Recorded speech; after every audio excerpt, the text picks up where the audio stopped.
നോമ്പ് തുറക്കുന്ന സമയത്ത് എല്ലാവരും ചെയ്തു പോകുന്ന 5 മിസ്റ്റേക്സ് പറയാം. ഒന്നാമത്, നോമ്പ് തുറന്ന ഉടനെ തന്നെ മന്തി, ബിരിയാണി, പൊറാട്ട, കോഴിക്കറി തുടങ്ങിയിട്ടുള്ള ഹെവി ഭക്ഷണങ്ങൾ കഴിക്കാതിരിക്കുക.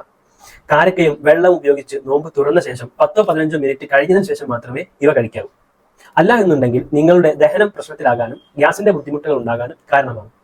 രണ്ടാമത്, വേഗത്തിൽ കഴിക്കരുത് എന്നുള്ളതാണ്. പല ആളുകളും ധൃതിയിൽ വാരി വലിച്ച് ഭക്ഷണം കഴിക്കുന്നത് കാണാം. ഇതിന് പകരമായിട്ട് വളരെ സാവധാനം ചവച്ചരച്ച് കഴിക്കുന്നതാണ് ഏറ്റവും നല്ലത്.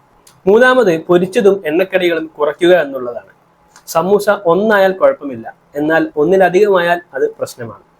നാലാമത്, നോമ്പ് തുറന്ന ഉടനെ തന്നെ 7up, പെപ്സി, കൊക്കക്കോള, സോഡ തുടങ്ങിയിട്ടുള്ള കാർബണേറ്റഡ് ഡ്രിങ്ക്സ് ഒഴിവാക്കുക എന്നുള്ളതാണ്. പലരും ഇത് കുടിക്കുന്നതായിട്ട് കാണാം.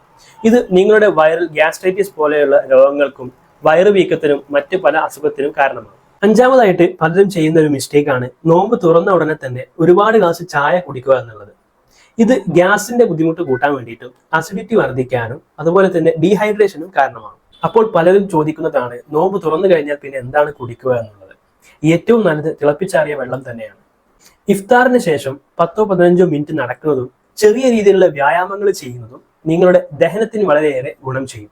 ഈ പറഞ്ഞ തെറ്റുകൾ ഒഴിവാക്കി കഴിഞ്ഞാൽ നോമ്പ് കാലത്ത് വയറ് സംബന്ധമായ രോഗങ്ങളും ഗ്യാസിന്റെ ബുദ്ധിമുട്ടുകളും നമുക്ക് ഒഴിവാക്കാൻ സാധിക്കും. ഈ അറിവ് ഉപകാരപ്പെട്ടുവെങ്കിൽ നിങ്ങളുടെ സുഹൃത്തുക്കൾക്കും ബന്ധുക്കൾക്കുമൊക്കെ ഷെയർ ചെയ്യാൻ മറക്കരുത്.